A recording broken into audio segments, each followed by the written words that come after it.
It is Friday, March 9th, 2012.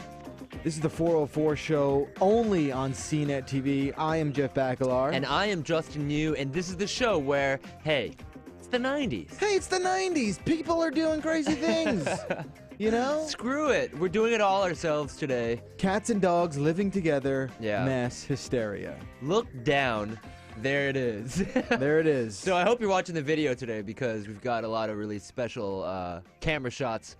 We decided to rig up all the cameras today to show exactly what we're doing. I've got like this keyboard ivory set up here. Hello. Tickling the ivories. So basically, let's be totally honest what's going on today. You know, we got a lot of people out at South by Southwest. Yeah. You're talking Mark Lasea, you're talking Richard Peterson, you're talking Bridget Carey, and I think Brian and Molly are out there too. That's right. We were gonna go, but then we realized that we hate Texas. Yeah, I don't like standing for a long time. And I heard there's a shortage of chairs at South by. Yeah. So we decided to forego such an event, maybe plan better next time. Yeah. And jump in next year, you know, with both feet. So I was kind of hoping to check out some of the bands that were playing this year. Yeah, me too. I'm a little bitter about that. I heard one of my new favorite bands of the month is going to be there. What's that? Foxy Shazam. Ow! I think they're going to be there. Yeah. They are so good. How did you describe their sound again? It has like a kind of a mashup between two bands. They're like if Queen and I don't know what got together. Okay. They're very like epic rock. Yeah, They're, the like, vocalist epic has rock. like that high-pitched Freddie Oh, Mercury. like The Darkness. Yeah, that's right. The Darkness and Queen had a baby, and it's called Foxy Shazam. Yeah, I wanted to go because Andrew WK is going to be there. That's right, and he's doing the whole I Get Wet record, That's right? right. Or something Yeah, like he's that. playing the entire I Get Wet Which record. is awesome. Friend of the show, Andrew WK. Yeah, that's right. So, you know, it's just Justin and me today. We're really excited about that because I think we've done some of our best stuff, just you and me shooting the crap. I agree. The crap needs to be shot. Yeah. And we're the shooters. And it will be shot accordingly. And a short show today because we just go. I think that's a very aesthetically, visually pleasing composition right there. So we're looking at the TriCaster. This is like the control panel we use to switch the cameras. This is like insidery stuff. This is like behind the scenes stuff. Not everyone gets to see that. This is like podcasting 101 here, and we're learning this as we go too. But so this is my shot. If you want to look at what Jeff's working with his hands right here, this is look at that piece of paper. I don't think a lot of people bringing know. this up. I'm bringing this down. Hey. I'm gonna put that up. I'm gonna put that down. Hello. I'm gonna go up with these three, down with these. You know what I'm saying? There's a lot of ins and outs and what have yous Yeah, here. people think we just sit around like I don't know what. There's without my pants coffee on here. No, it's never like that. Yeah. You kidding me? We started wearing pants once the cameras got put into place. Yeah. Also, it got cold in here too. Mm. So anyway, Yeah. let's get to some of the stories for today because it's going to be kind of a short show, right? It will be. Because it's Friday and also the 90s. It's the 90s. It's Friday. You know, crazy things started happening in the 90s. Speaking of the 90s, this is kind of a cool story. Yeah. Obviously, you've seen Home Alone I have. and its subsequent sequels. I've Turtles. You're talking about Old Man Duncan. Right, that was from the third one. No, it wasn't. I didn't see the third one. The third one's not Macaulay Culkin. Oh, that's right. Third one's like that weird kid. The second one is Lost in New York, Right. where the wet bandits become the sticky bandits, Right. and Marv and Harry put magically escape jail They and call wind up in the themselves back of a fish market The inexplicably. Sticky Bandits thing was like they put tape around their hands and then they would put it in like a donation Like a basket. Salvation Army bucket. Just steal like 78 cents at a time. Yeah, that's you know? really funny. I mean, in 1995, that was a lot of money in New York. You could, rent a hotel room at the plaza. Right. Now you can't. No. No. But what you can do is you can buy the original house from Home Alone. Well, you So, could. wow, look at but that now house. it's sold. So this actually went on sale last May. And we talked about that. Yeah, we talked about it. Oh, God, that's so crazy how we've like followed up on all these stories. Yeah, We've been doing this is a show story. for way too long. I'm not sure anyone has followed up on it. I don't even remember talking about this story. Yeah. Are you sure we covered it? 100% positive. Bummer. Yeah. Okay. Anyway, Time so, flies when you're doing work. the same thing every day. So this is from the 1920s. It's like this mansion that was featured in the Home Alone movie. Yes. And it went on sale in Chicago. It's like in Chicago's North Shore. But here it is. It finally sold for $1.6 million. That's actually a lot less than what the owners wanted to get out of it. I was gonna say that looks like a $2 million house. Yeah, no, it's beautiful. I mean, it's like fashioned after a 1920s mansion. did They they were re- asking 2.4 originally for it. Now I have a question. Did they actually shoot inside that house for the Yes. movie? Oh, they did. Yeah, so we Okay. can actually take a virtual Oh, tour. let us please. Let's do this right now. So yeah, Oh, here you there go. it Right is. when you walk in, you get that staircase where we slid down. So they shot the Into whole the movie lobby. in this freaking house. Yeah. This thing is really cool. They actually wanted to shoot in it for Uncle Buck too. Really? They didn't secure it, so they had to do it for Home Alone, the movie that came after. I wanna. Maybe is a little tangential, but you know what? This is what we do on Fridays. Yeah, okay. Get I tangential. feel like there are certain sets on TV, sitcom family room sets, Yes, that that get look the used same. more than once. Oh, I'm trying to think about what that I is. think one of them is Step by Step. Okay, with the and- staircase on the left, and the Charlie Sheen show.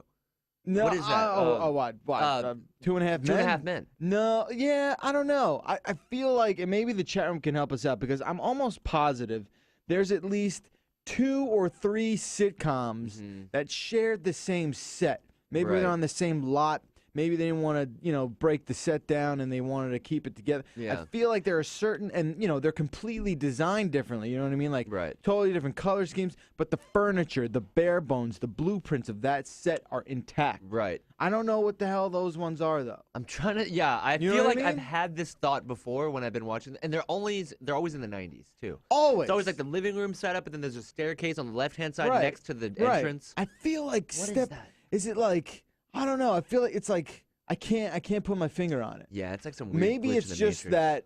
Maybe it's just that sitcoms use the same sort of, visually pleasing layout because that's what works for television. Right. Do you know what I mean? That makes sense. That makes more sense. I feel like it's like Boy Meets World and Step by Step Mhm. or something like that. Or and then you have like Full House Yeah. and like Family Perfect Matters. Strangers Yeah, and all that. Perfect Strangers. Well, They all Perfect have the Strangers was in same- an apartment. Right. You know Oh, what yeah, I they mean? were in New York. Hmm. That's weird. I want to curious know. about that. Yeah. I really want to know about that because that's really what's. Okay, wait. Let's see what the Chi- chat room's saying about Oh, it. Schneid says Children's Hospital and Scrubs. What? Well, first off, Scrubs was really in a hospital, it looked like, right? Yeah, Was it? yeah. I don't know. And Children's Hospital appears to look like it's in a hospital, too. That's not fair. That's No, no, cheating. we're talking about homes. sitcom, taped in front of a live studio audience. Right. That sort of stuff. Well, anyway, we'll let the chat room kind of percolate on that a little bit. Let's Yeah. go back to this Home Alone house. This is really cool. So here's the kitchen where all that one scene happened. Yeah. Oh, the it's puking updated. kid. It's updated. It looks Yeah. great. Look what you did, you little jerk. Yeah. Yeah. Awesome. It looks pretty awesome. So yeah, I mean, there's been a lot of improvements made to the inside of the house since the 90s. Yeah. It has been 25 years after all. It's pretty dope. When did the original Home Alone movie come out? I want to get bummed about how old I feel right now. I'm going to say 1988 Really? or 90. Oh, I'm going to look I think that you should up. look that up I'm because going to Google that. I kind of, oh man, I want to say it's 1990. Yeah, 90. Yeah, there you Oh go. my God, it's been 22 years. 22 years since little Macaulay Culkin single-handedly took down 2 violent burglars Yeah. with like a bunch of silly string and micro machines. Yeah. Have you seen him lately? So I was watching a show last night. I was watching Bravo. You're watching. And they interviewed Wilmer Valmadera, and they were asking Valderrama. him, Valderrama, and they're like, hey, you're tight with Macaulay Culkin. Yeah. Why is he looking all, emaciated and Yeah, whatnot? he looks all drugged out. Right? And he said that it wasn't the case. He said that, that was just the crappy photo. I mean, he Jesus. looks okay here. I mean, maybe he just had a rough night partying. Or Maybe he something. shouldn't be drinking Red Bull because I just don't think his heart can take it. Yeah, no. Oof. He does look terrible there, Pretty but that's tough. fine. I'm not trying to be funny. He looks sick, Yeah. you He looks fine. This is what I look like in the morning. Hair No, all messed up, you- Red Bull in my You hand. make him he makes you look like Fatty McFatterson over here. I'm telling you, man. That's brutal. Really Brutal. All right, we'll move away from the 80s reminiscing, 90s reminiscing. Mhm. We'll get to some show voicemails later on, where the topic of movies and their decade comes up again. Okay. But for now, I really want to talk about this because we've been getting a lot of calls from people. Everyone's like, "Hey, it's so refreshing to hear CNET not love Apple for 5 seconds." You know what I'm Right, saying? Like, right. And it's not that we're trying to take the opposite position. We're just trying to take a side of we're trying to look at everything indifferently as possible Mm-hmm. and let people know it's not all sunshine and roses. Right. the new update for the iPhone came out, Yeah. and apparently it's displaying a 4G logo now as part of the update. So I believe we have a screenshot we can check out right here. So check this out. So I updated my phone yesterday to iOS 5.1. It's really convenient. You can just do it if you're attached to a Wi-Fi network. Right. And I did it. It took about half an hour. And then when I updated, I looked, and there's this little 4G in the corner now. So I was assuming that this is like a 4G connection. I would get 4G speeds on it. Apple's claiming that you can get about 72 megabits per second on the down. No. That seems crazy to me. That's like home internet. No, speed. that doesn't sound right. Yeah. But what's surprising to me is that they just sort of apparently are displaying a logo that is not accurate. Right. And I wanted to get somebody in here that like Scott or something that could talk about the network, but I looked up and it did a little bit of research. So the iPhone runs on SPCA Plus, right? Yeah. HSPA Plus. Yeah. This is very confusing. A lot of letters and pluses and symbols. Which is actually faster than 3G, but not quite as fast as 4G. Right. And so the next iPhone, when it comes out, probably in September, I'm assuming, Yeah. will probably be 4G speeds. For now, this is a little deceptive, I think. They're telling people that it's a 4G phone. It's not a 4G phone. What's strange about this, though, is what had recently happened. So the ITU, which I guess is just some sort of like institution that dictates standardized speeds and wireless cellular networks. Right. It's the International Telecommunication Union. And apparently the standards at which they set a 4G phone must adhere to, they seem to have backpedaled on what constitutes a 4G phone. And it's weird because it's like, oh, they just did it so Apple could maybe get away with putting that 4G logo on their phone. It's kind of messed up. Right. It's kind of not cool. And it almost feels like if you just look at the chain of events and infer, it's sort of just like, oh, they're doing it just because Apple said they want this to be displayed on their phones. It's like letting Apple create the rules for which they can put whatever they want on the phone. Which is a little suspect. Regardless, officially now the ITU is recognizing that the iPhone is technically a 4G phone. Yeah. I mean, that's what Gizmodo's saying here. So that's interesting.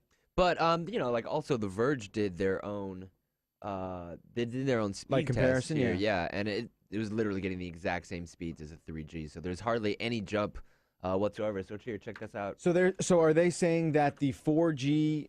They're saying that supposedly even after the 4G update on the phone, you're still getting about the same megabits per second down and up. Yeah, we're looking at 1.58 megabit down. Yeah, this is in New York. Yeah, I think that's looking like a 3G. Those are looking like 3G numbers right there. Yeah. That's so messed don't up, expect man. What is anything that? Crazy. Yeah. You know, I mean, is that not a That's shady. That's not cool. That's really shady. Not cool. I don't know if I like that. You know, what's going on? The general iOS 5.1 update was a little disappointing too. There's really nothing else that's new. You know, like in terms of an upgrade, you get additional Japanese Siri support. Which doesn't really matter if you're not Japanese. No, I'm not Japanese. And then you get like a little camera icon when you just press the home button. You can swipe that up and go directly to the camera application. Also not that cool. Been doing that on my ice cream sandwich phone for about 4 months now. So call me when you come up with something clever. Yeah, I mean, you know what I mean? Don't talk out of the side of your mouth like that. I can't do that. I mean, I'm just saying, like, you know, they roll out these arbitrary updates that a lot of people have been enjoying for a while. Yeah. And I'm supposed to, you know, bow down, kneel, pray. Come on. It's not going to happen. It's not going to happen. Screw you, Apple. It's just funny, though. You know, you think about, like, all of these labels, like these 4G labels. Right. It's all arbitrary. It doesn't mean marketing anything. jargon. It's is just really what it is. buzzwords and spin. And, I mean, it's really upsetting. And I feel like the more and more people educate themselves about what exactly the kind of crap they're getting shoveled in their face. Right. You know, it's better for us. I also feel like people aren't realizing what they're doing with their phones probably don't necessitate 4G speeds. Like, for example, I'm on 3G right now. I've never had to complain about, you know, like a browsing speed or not being able to download. Well, that's because you haven't had the pleasure. Yeah, that's probably true, too. I mean, I'm downloading, you know, 40 megabyte audio files What? in less than like a minute. What are you downloading? Like a podcast. Oh, okay. Yeah. Yeah. Like when you're on the go. Yeah, I'm Okay. doing it and it's like no problem. Right. And that's special. There just needs to be a standard across all of the handsets and networks, I feel like. I agree, Right? man. There needs to be a naming standard. Hey, man. Well, don't even get me started with the names. We'll get to some of that We in a have little bit. Before we start hitting the voicemails and the emails, I want to go to a story here by Wired. Wired's claiming that when you type words with your left hand, Mm-hmm. that actually might shape the meaning of said words. Yeah, this is kind of a crazy story. So you know how we can kind of tell the like the nuances of language and things like sarcasm by the tone of your voice and how you course. deliver speech? Of course. You know, like if I was like, "Hey, Jeff, really nice shirt, dude." Thanks. You know what I mean? Like that's clearly sarcasm. You could actually find those nuances in the way that people type out the characters online. Right. So this is like a social psychologist study that came out, and Wired is profiling this. They're saying that people attach more positive meanings to words that are typed that contain letters that you type with your right hand, because it's actually easier to type those letters out because most people are right-handed, and that's their dominant. Mm-hmm. But also it's because there are more letters on the QWERTY keyboard that exist that you type with your right hand than your left. I'm just So it's looking just down easier. at this thing here now. Yeah, so if you compare the amount of letters I don't know what the exact number is, but Yeah. I bet in the it's- alphabet, there's more on your right hand that you Oh, type. I bet it's a staggering amount. I bet it's Right. like 3-to-1. Right, and You that know was what I mean? intentionally created because there are more right-handers than left-handers in this. Well, world. if you look at, I was trying to sound smart, but I can't. I'm just trying to think like my right hand, the way I look at the keyboard here, right, is, I mean, I feel like this right hand touches from like the R diagonal down almost, even though it's probably only supposed to do like what, the Y and yeah, over. yeah, you know yeah, what I yeah. mean? Well, Like, not it just everyone uses the dominates. proper It just- QWERTY. Right, layout, of course. I feel like I flirt with that appropriate type typing, but my right hand just does whatever it wants. Right, Do you know what I right. mean? I mean, this study is kind of nebulous. I'm taking it with a big grain of salt here, but I feel like you could tell more about the way people type by the pressure they put on the keys. There should be some kind of application that can test how hard you're pressing the keys. Yeah. You know, like when you get angry, you're just like really. You're a clacking loud down. typer. Is that why you're bringing that up? Because Yeah. you're an angry typer. I am. I get pissed. Yeah, you hate I put a the lot of keys. emotion into it. You just hate keys. I I'm a don't key know what pounder. it is. Before we get to our emails and voicemails, I want to bring up our lovely friends at Nintendo. Ah. They're actually doing something really cool. They know a lot of 404 listeners are big gamers. And in a cool little partnership that we're going to do this weekend, we're teaming up to give away 5 free codes for the 3DS downloadable game Mighty Switch Force. I believe we have a video of some gameplay that Justin Yu's going to hook up right here. Oh, yeah. I've had some game time with the game Mighty Switch Force. It's pretty awesome. I'm a fan. Yeah. So check it out if you would like to. But if you want to get your hands on it for free, it is on the Nintendo eShop now. What we want you guys to do is follow us, all 3 of us, on Twitter. When I say all 3 of us, I mean the 404, myself, Jet Bacalar, and Justin Malice Brutus. And then do yourself a favor and tweet out your favorite 404 episode of 2012. Mm-hmm. I think that's something real cool. And then use the hashtag 4043DS, and we'll get that going, and we'll pick 5 random users who do such a thing.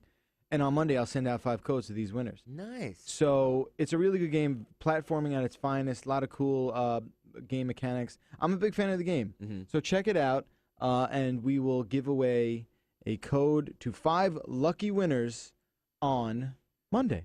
Make it too easy on these guys. I mean, it's like they have to do nothing. Yeah, just follow us. That's it. That's it. We're just and follow and tweet out again your favorite episode of 2012. Yeah. It's like there's a little ulterior motive there. We want to sort of get a gauge of what people have enjoyed from 2012 as well. So do that, and your chance to win 1 of 5 free codes. Let's hit up the voicemails and emails. I got an email from Patrick P. This is crazy, and I guess he was talking about the taking a photo with your phone and stuff like that. So he uses a lot of cuss words too, so I'm going to have to tread very lightly here. He goes, "Real Android users don't give an F. We got a torrent and third-party sources. You gonna edit your pics in iPhoto like a B? I guess like a bitch? I'll plug my blank into your USB port. What? You want to talk about cameras? I won't be holding up no shoe boxes. I guess he's talking about Like shooting iPad. a photo with an iPad. Yeah. I'll keep that shiz on the DL, 70, 30, and then he lists like the specs. He puts like f-stop numbers and ISO 200. So strange, like a boss. Then I'll jack that into my A200's USB port and pop that shiz with a touch and boom. I don't know. Get. Is this supposed to be set to music? I don't know. Is this a rap? He goes, I thought you knew, Bacalar. I thought you knew. Well, sir, you have put me in my place. My God, I feel like I've been served. You skipped over the best part where he was like, I'm also going to up that shiz to Picasso Web. This is a terabyte rap? I don't know, This is you, man. isn't it? This Are you isn't Patrick me. P? No. Trolling us. Someone was asking me about Terabyte the other day. Terabyte has taken a hiatus, a leave of absence, if you will. So anyway, thanks for the email, Patrick. I guess. Yeah, just I don't know. He was listening to like Eminem or something during this. This is from Dave, the appaholic that we're calling now. Right. He said he thought we would actually have a little fun with his app addiction email. He says, of course, that number, which was in the 4,000s of apps, he said that number comes from apps purchased or downloaded after the last 4 years. He looked back at his first 4 apps, and he bought a few apps, and those were purchased on July 11th, 2008. But then he goes down to sort of calculate what he actually has been paying. He goes, the last time I checked, listen to this, the average was about $1.15 per app. So yes, 4,784 apps times $1.15 equals $5,501.60. So over 4 years, that's been almost $1,400 a year, and that's the price of a decent iMac.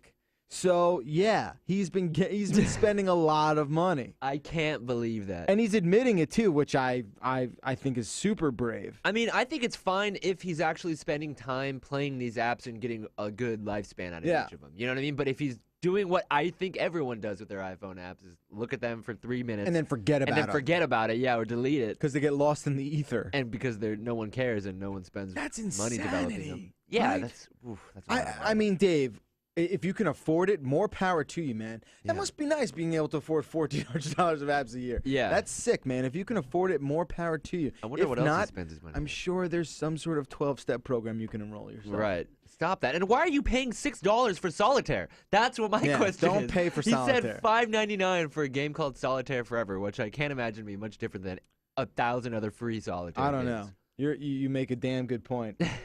I do not know. Wisconsin from James writes in about the iPad name. While it may be confusing to not call the new iPad the iPad 3, most Apple products haven't had this type of naming recently. All of the iPods are just referred to as their generation number, which I think sucks and is not easy. What? I like that. Why do you like that? Well, it's the same thing as calling it, like iPod 2002. It's the same idea. No, that's what they should do. Well, no. Just call it the year. The point is that so that if you wanted to buy an accessory for it, but new models have subsequently come out, you could just go back and be like, oh, I have the 3G model. It's hogwash. It's hogwash. He goes, people had to figure out what generation they had with the iPods, and now it sounds like it's going to be the same deal with iPads and most likely the iPhone. James thinks that the next iPhone is just going to be called iPhone. Yeah. Which, I mean, I don't know. All the foreheads in the world will be slapped. I think it would be especially confusing to call the next generation iPhone the iPhone 5 because it's technically the 6th generation iPhone. People already called the iPhone 4 the iPhone 4G and thought that the 4G speeds when it didn't, yada, yada, yada. You're right. It gets confusing, which is why my vote is for the year. Yeah. And the difference is you don't really talk about MacBooks with other people, but you always bring out your iPhone. You do. And then you say, what kind of iPhone do you what have? iPhone? What's the answer? iPhone 13, iPhone 14. I got it in 2013. Big effing deal. Calls from the public. Time to show the love. Call me. 866-404-CNET. 404. All right, this is Bernard bringing up a very, very relevant and important. Oh, you're gonna see how I do the. Yeah. Okay. This writing. Let's see. Okay, Bernard is ZM. I will now click on this one. Hello, this is Bernard from Hampton, Virginia, and I had a question regarding episode 1003 when you had Steve Gutenberg on. And Justin made a comment saying that the Ghostbusters had that 80s nostalgia and they had the crappy CGI and things like that. Well, my question is, if that movie represented the 80s type of atmosphere and feel. What movies would you say represented our time, or maybe more so like the 2000s and the late 90s? What movies would you say fall in that area? I'm just curious to see which ones would come up. Would you say The Matrix? Would you say Inception? Okay, well, I wouldn't say Matrix or Inception because those are science fiction movies. Yeah, isn't that what he's talking about? But we're talking about, and correct me if I'm wrong, and I want you to, this is the way I wanted you to sort of speak about this. Okay. And maybe I'm inferring the wrong thing. When you talked about Ghostbusters representing the 80s, that to me meant like New York in the 80s. Right, and like that right, like an escape from New York. Right, kind not of deal. necessarily like, oh, in the 80s we thought it was going to be giant marshmallow men. Right, no. right. So it's tough to equate the Matrix to the 90s because that was just like a filmmaking aesthetic as opposed to a reflection of pop culture and American life in the 80s. Right. With that said, would you agree an accurate representation of 90s life for film would be something like Mallrats? Yeah, yeah. I think that nails it. Slackers. I think those movies nail it. Yeah. I think Hackers even nails it. Yeah, Because yeah. Hackers is like Manhattan in the 90s. You know what really hit it for me was Reality Bites. Yes. You ever see that Great movie? example. Yeah, one stuff of like that. One of Stacy's favorite films. Oh, it's amazing. You know, like the Empire style. Records. Yeah, yeah. What a right. great 90s movie. For sure. The 2000s? Like American Pie? No, that was 90s. Was that 90s? Yeah, that was 90s. Okay. Yeah. I'm trying to think. Can't Hardly Wait. Yeah, yeah. I know what Capturing- you know what all those like 90s horror movies I think. The yeah, Screams Scream, I and know the what you did Summers last and those- summer, yeah. all that stuff. Good point. Good All point. good 90s Yeah. movies. But in terms of the technology is I think is what the caller was That's maybe talking about. what he's getting at. I would maybe say Independence Day. Like Independence Day was at like 90. That's the late 90s? epitome of mid 90s like Bad that was CGI. I mean Armageddon. You're talking about like the rise of the disaster film. Right. You know what I mean? Exactly. Totally. That was a great voicemail. Mm-hmm. I appreciate that, Bernard. Keep on listening, dude. Next call. Let's see what we got here. All right, we'll go to. Oh, this is relevant. Hey, what's up, guys? Orlando, Florida, from Edwin. Just listened to yesterday's show, and you could tell Wilson's gone, man, because the Apple haterade was flowing yesterday. Yeah, it was. Anyways, loved the episode. Just wanted to share a thought. You know, Apple, they're not having any problem selling the iPad as it is. I think if they would have just come out with an iPad 2.5 and said, we have a new color, they still would have sold, millions of these things. So I think the Retina display, it is a huge upgrade to it. I think just that alone is worth, taking a look at it. It's funny he brings up Wilson. I talked to Wilson yesterday. Mm-hmm. People who wanted to know, he is buying an iPad. I mean, are you like, serious? yeah. You said that? Well, I I'm go to him. So not He surprised. writes me on IM and he's like, hey, dude, you hear the announcement? I wrote no. Yeah, what are I was you like, talking no, about? I didn't. What What's today? I was like, I have no idea. What is Apple? And he's like, so you get one, right? ? Like implying that of course I was. And I'm like, absolutely not. There's no reason why you should have owned all three generations. Well, he didn't have the of first one, did he? He did have the first Did he? one. Yeah, I think so. I don't think he did actually. No? No, I think that's the wanted most one, amazing thing. He wanted one bad. Yeah. He said he's going to give one to a family member, yada, yada, yada. He just needed a way to rationalize the whole thing. But anyway, that's going to do it for us. Thanks so much, everyone, for tuning in. Again, don't forget your chance to win one of 5 codes for the Nintendo game Mighty Switch Force. We're giving that away on Monday. Make sure you follow us on Twitter. Yeah. Oh, look at you. You want to get like how Yeah, the music comes up? People want to know. It's Look fun. at that. It's cool. That's going to do it for us. 866-404-CNET is the number to call, or you can email us, the404@cnet.com. Keep sending in those emails. Keep sending in those voicemails. I have a bunch that I didn't get to, but thanks to every single one of you that's called in. It really means a lot. You are the other unofficial host of the 404. Don't forget that. A lot more exciting things coming your way next week. And it'll be nice to actually have a full week of shows for a change. That's right. It's going to be real fun. We're going to get Scott Stein in here. Russ Frushtick is coming back. Chat room wants and a lot Richard of back, fun. so that's Yeah, definitely Richard gonna will be happen. back, I believe, on Tuesday. Yeah. Have a great weekend, guys. Enjoy the nice weather if you've got it. And we'll see you here bright and early at noon on Monday afternoon. Until then, take it easy. I'm Jeff Bagalar. I'm Justin Yu. It's the 404, high-tech, low-brow. We will see you guys on Monday. See ya.